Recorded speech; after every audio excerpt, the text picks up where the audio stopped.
Hello and welcome to A Dad Reads with me, David. So, we're reading part 2 of The Secret Garden, and so far, Mary has gone to her uncle's house. She hasn't met her uncle yet, but she's met a housemaid, which is really nice, one that's not so nice, and she's met two boys, Dickon and then Colin, Colin's sick and he's not well. She's got into the secret garden. She's going to try and make it up, but at the moment we're with Colin. So let's read the story again, shall we? Let's go back to the story. The Secret Garden, Part 2. The next morning, the moor was hidden in a white mist and the rain was pouring down.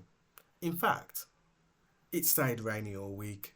But Mary wasn't bothered. She spent her days with Colin. She learned that his father was Mr. Craven. Then you're my cousin, she gasped, amazed to have found some family at last.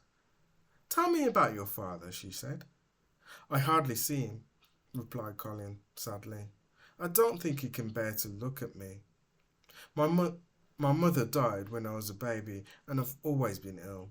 My doctor and nurses say I won't live long. Colin began to cry, but Mary found she could cheer him up by talking. They talked about everything. The moor, Dickon, the robin and his nest, and especially the secret garden. Though Mary didn't share that she had been inside. In fact, Mary talked more than she had ever done before, and Colin both talked and listened as he had never done either. They laughed and laughed together like good friends, and Colin quite forgot he was a sickly boy. In fact, Mary wondered if he had ever been as ill as people had thought. After endless days of rain, one morning Mary woke up to brilliant sunshine. I'll be able to go outside today, she cried excitedly. So, instead of visiting Colin as usual, she dashed out. She couldn't wait to get to the secret garden. Dickon was already there, hard at work. A little bushy-tailed fox sat beside him, and a rook flew down from a branch and settled on his shoulder. The robin was busily building his nest. Come and see, Dickon said. He showed Mary a clump of purple and yellow crocuses that had burst through, and 1,000 tiny little shoots. Do you know about Colin? Mary asked Dickon, as they worked on the garden together. He's the poorly lad who can't walk, Dickon replied. I've been thinking, said Mary. If we took Colin out here, the fresh air might make him better. It has helped me. Aye, nodded Dickon. After saying goodbye to Dickon, Mary couldn't wait to tell Colin their plan. She ran back to the house as fast as she could and raced up to his room. But Colin was in a terrible mood. How dare you play with Dickon and not see me, he sulked. All at once, Mary's excitement vanished and she stamped her foot in anger. I do what I like, she said. And I don't believe you are ill. You just want people to feel sorry for you. Colin was so angry he threw a cushion at Mary in a not very sickly way. I'm going and I'm not coming back, shouted Mary. That night, Mary woke up to the sound of wailing. It's Colin, panicked Martha, bursting into her room. His nurses say he's having hysterics. I'll go to him, Mary said. Colin was crying wildly. I'm so ill, I'm probably dying, he shrieked. Stop it, Mary said. I'm sure you're not as ill as you think you are. I think you could even come outside if you really wanted to. Really? Said Colin, slumping down in relief. Yes, Mary replied, feeling her anger at Colin melting away. And I have something exciting to tell you. I found the key to the secret garden and I've been inside with Dickon. Oh, Mary, Colin cried. Will I live to see inside it myself? Of course you will, Mary smiled. And if you get dressed and out of bed this afternoon, Dickon will come to see you and bring his animals with him. And that's just what happened. Dickon came with a fox, the crow, and a squirrel, and a lamb, and spoke about the blue sky and green earth and flowers bursting forth in springtime. Just talking and laughing made Colin feel stronger. His doctors and nurses were amazed. Things were changing in the manor. Everyone came together to prepare Colin for the big day. His nurses dressed him warmly. The strongest footman carried him downstairs, put him in his wheelchair, and arranged his blankets and cushions. Dickon pushed the chair slowly, and Colin raised his face towards the sun, breathing in the soft, fresh air. "What is that scent?" Colin cried. "It's the gorse on the moor," Dickon said. They weaved in and out of the shrubbery. "This is where the robin flew over the wall," breathed Mary. "And this is the door to the secret garden," Dickon said, pushing Colin inside. The sun fell on Colin's face. The bees hummed, the birds chirped, and the sweet-smelling crocuses bloomed gold, purple, and white. "I shall get well! I shall get well!" cried Colin, feeling the magic already. Dickon wheeled Colin all around the garden, pointing out different trees and creatures and green shoots. "Do you think we'll see the robin?" Colin asked.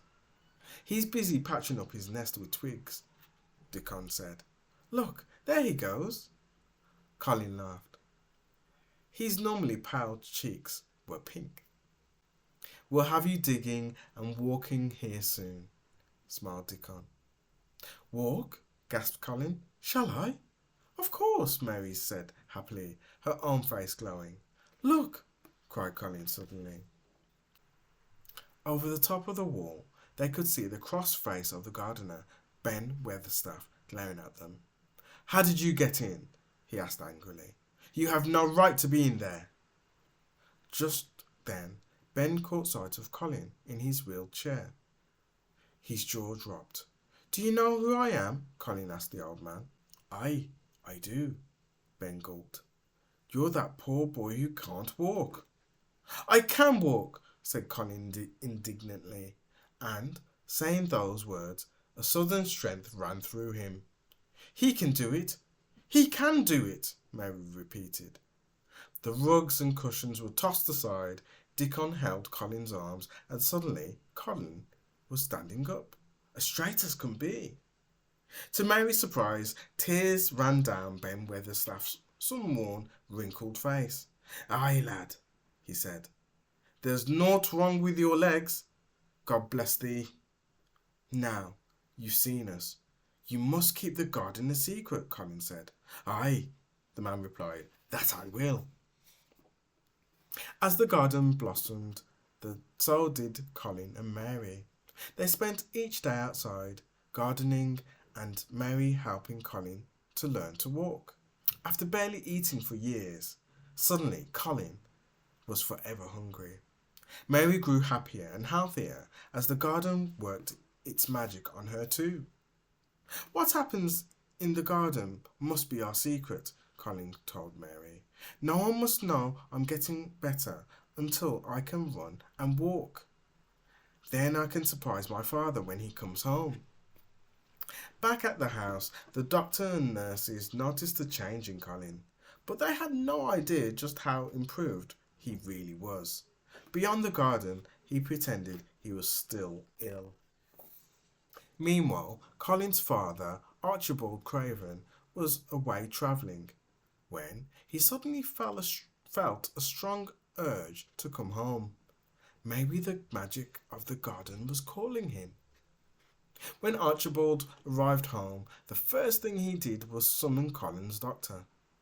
"Colin seems to be getting better," the doctor said, "but we're not quite sure why. He's out in the gardens. He's always in the gardens." "The gardens?" gasped Mr. Craven. Deep down, a memory stood of a garden bursting with flowers and green leaves and a young woman laughing with joy. "But that garden has been shut up for years." Mr. Craven walked outside, past the fountain and leafy trees. He felt as if he were being pulled to the secret garden. He could hear the joyful sounds of children playing, and he followed the sounds of laughter until he reached the wall of the garden he had shut up 10 years ago. I must be dreaming, he cried. Surely the garden is locked up. I buried the key. Suddenly, the door burst open, and a boy rushed out.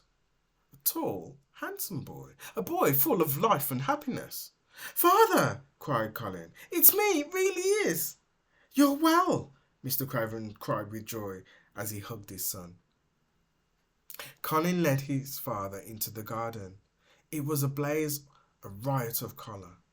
On every side the flowers blossomed brightly, and the scent of roses and lavender filled the air. I thought the garden would be dead, Colin's father gasped. I thought so too, Mary smiled, but it's come alive.